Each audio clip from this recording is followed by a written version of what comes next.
Salut à tous, c'est HV.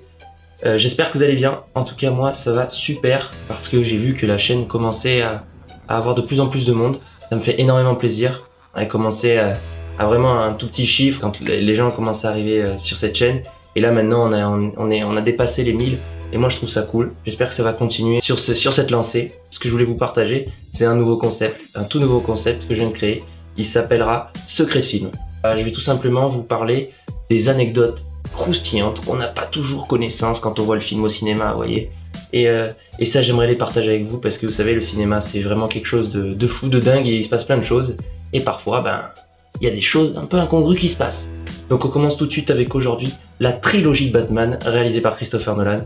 Et je pense que vous avez très bien compris pourquoi j'avais choisi ce film. Donc du coup, c'est parti. On commence du coup avec le premier film, le premier Batman, qui s'appelle Batman Begins, qui aurait dû tout simplement s'appeler Batman 5. En fait, il suivrait les 4 précédents films, mais ils ont préféré au dernier moment, tout simplement recommencer une nouvelle série, et donc du coup devaient faire une nouvelle trilogie de Batman. Du coup, ils ont préféré revenir avec un nouveau nom, et donc Batman Begins. Jonathan Nolan, qui est en fait le frère de Christopher Nolan, qui est co-scénariste avec Nolan sur ce film, il a eu tout simplement comme inspiration pour le personnage de Ra's al Ghul, Ben Laden, tout simplement. Christopher Nolan donc, qui a voulu faire un film différent et de pas suivre les comics, qui a voulu donc créer une Batmobile. Mais une Batmobile, sa Batmobile était énorme, elle pèse 2 tonnes, et donc pour pouvoir la faire rouler, ils ont tout simplement utilisé un réacteur de Boeing 747. Ouais, un Boeing de 747. Une petite anecdote assez sympa par rapport à la Batmobile, c'est tout simplement un automobiliste qui était complètement saoul un soir dans Chicago, et qui en fait, en voyant la Batmobile, est rentré dedans en pensant que c'était un ovni. Il faut savoir qu'à cette époque, Christian Bale, qui est le premier rôle dans ce Batman, sortait du tournage de The Machinist.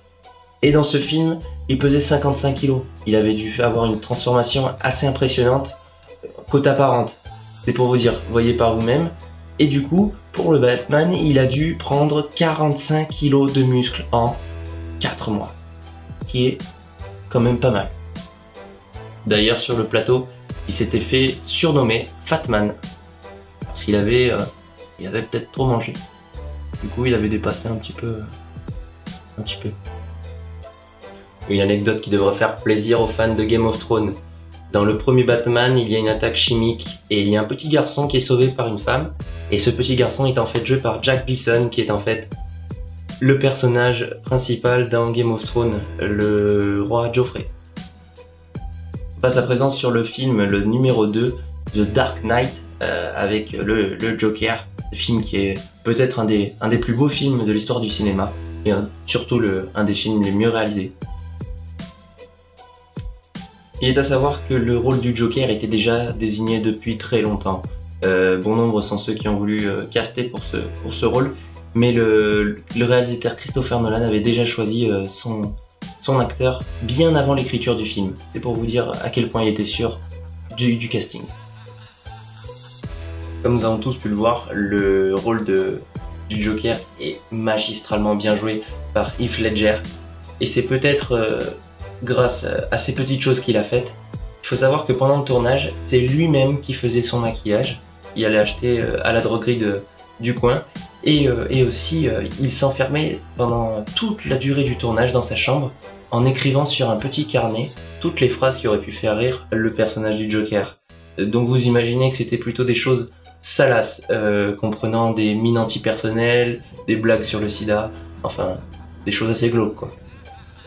Il s'est d'ailleurs inspiré du personnage d'Orange Mécanique, qui est d'ailleurs assez proche du personnage du Joker.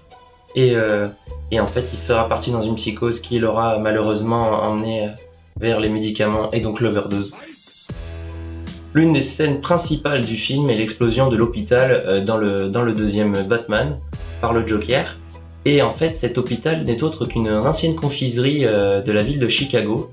Et il faut savoir que Nolan aime faire les choses en réel. Et donc éviter le plus d'effets spéciaux possible. Alors du coup, ils ont tout simplement fait exploser le bâtiment pour de vrai. Les voisins d'à côté se sont plaints et ont même appelé la police en leur disant qu'ils avaient peur d'une attaque terroriste. Il y a une autre anecdote assez drôle, c'est en fait les fenêtres utilisées pour l'hôpital devaient être avec de la dynamite à l'intérieur. C'est des fenêtres qui coûtaient 1,5 million de dollars. Et en fait, ils se sont tout simplement fait voler ces fenêtres. Du coup, ils ont dû les rajouter à l'ordinateur. Je vous en avais déjà parlé, l'IMAX. C'est une caméra avec une qualité magique. Je vous en avais parlé dans mon vlog où j'étais allé à Dunkerque sur le tournage du prochain Christopher Nolan. Et bien, à cette époque, l'IMAX n'avait encore jamais été vraiment utilisé au cinéma. Nolan était donc un des précurseurs de l'utilisation de l'IMAX. Et du coup, il n'y avait que 4 IMAX à l'époque. Aujourd'hui, il y en a 8.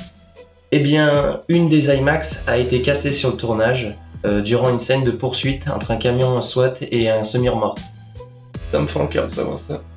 Une cible et l'IMAX. D'ailleurs, comme vous le savez, l'IMAX 70 mm utilisé pour ce film aussi, c'est de la pellicule. Et vous imaginez que pour faire ce film, il y a dû y avoir beaucoup de pellicules. Et c'est pas moins de 15 km de pellicule qu'il aura fallu pour ce film. Vous imaginez que les recettes de ce film ont été immenses. Et en 5 jours, le film aura rapporté 200 millions de dollars. C'est tout simplement le budget du film qui aura été remboursé en 5 jours. C'est pas mal, non? Malheureusement, la mort de Heath Ledger n'est pas la seule sur ce tournage. Un cascadeur est mort lors d'un entraînement d'une scène d'action avec la moto. Le cascadeur est mort en finissant sa course dans un arbre. C'est triste. Ce film aura été marqué non seulement par son succès, mais aussi par ses 2 morts. Il faut savoir que le costume de Batman était disposé de 3 pièces principales lors du premier Batman. Le problème, c'est que l'acteur, qui est donc joué par Christian Bale, ne pouvait pas bouger la tête et lui donner des maux de tête et il avait voulu arrêter le tournage. Et du coup, ils ont trouvé une solution pour le deuxième Batman. Le costume était fait de 110 pièces de polyuréthane qui étaient flexibles. Et du coup, ça lui permettait à nouveau de bouger la tête. Mais vous imaginez qu'il fallait pas plus de 2 heures pour pouvoir mettre en place tout le costume. C'est quand même long quand on se dit toutes les scènes qu'il a tourné avec. Il faut savoir que Nolan n'était pas le premier choix de la Warner pour réaliser ce film.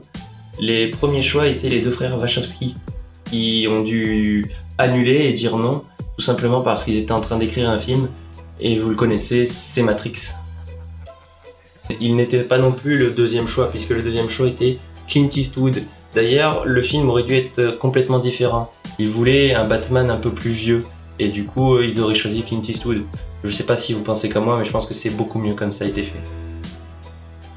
Il n'y a pas seulement que Kristen Bell qui a dû prendre du poids pour faire ses films. Il y a aussi Tom Hardy, que vous pourrez d'ailleurs retrouver dans le prochain Christopher Nolan, qui a dû prendre du poids. Il a dû prendre 15 kilos de muscles en seulement 2 mois, ce qui est énorme. Je sais pas si vous vous rendez compte, 15 kilos de muscles, c'est quand même pas mal. Enfin, je sais pas, j'aimerais bien savoir sa technique quand même. Ça doit être assez ouf. Comme vous le savez, Nolan aime être indépendant. Et au départ, la Warner avait pensé pour ce 3e Batman pas du tout le méchant Bane. D'ailleurs, il y avait des fuites comme quoi ça devait être l'homme mystère. Et devinez qui devait jouer l'homme mystère? Leonardo DiCaprio. Eh oui. Le 3e Batman est un des meilleurs succès au box-office car le film a dépassé le milliard de dollars de recettes. Dans la scène où j'ai tourné pour le prochain Nolan, nous étions 1500 figurants. Et bien il faut savoir que ce n'était pas son maximum, ce n'est pas son record. Car pour la première scène de Batman The Dark Knight Rises, le Batman au début commence avec une scène de foule dans un stade de football. Et il faut savoir qu'en fait, il y a des petites anecdotes assez drôles. Déjà, premièrement, il y avait 11 000 figurants. Ça fait quand même un bon nombre. Et les gens pouvaient venir avec leurs propres accessoires, ça je trouve ça cool. Et aussi, les figurants étaient aussi des joueurs de foot. Et il faut savoir que le kicker de l'équipe était en fait le maire de la ville de Pittsburgh. Et voilà, c'est déjà la fin de ce premier épisode de Secret Film. J'espère qu'il vous a plu. Et si le concept vous a plu, eh bien n'hésitez pas à me le montrer en mettant un énorme like. Ça me montrerait que tout simplement vous en voulez d'autres. Et donc je travaillerai, j'ai déjà des idées pour le prochain. Vous pouvez aussi me dire dans les commentaires quel film vous voudriez que je cherche, savoir les anecdotes que vous voudriez avoir pour ce film, et dites-le moi dans les commentaires, peut-être que je le ferai. Alors je vous dis à bientôt, et aussi n'hésitez surtout pas à vous abonner à la chaîne, ça me ferait super plaisir. En attendant, je vous dis à une prochaine vidéo, salut!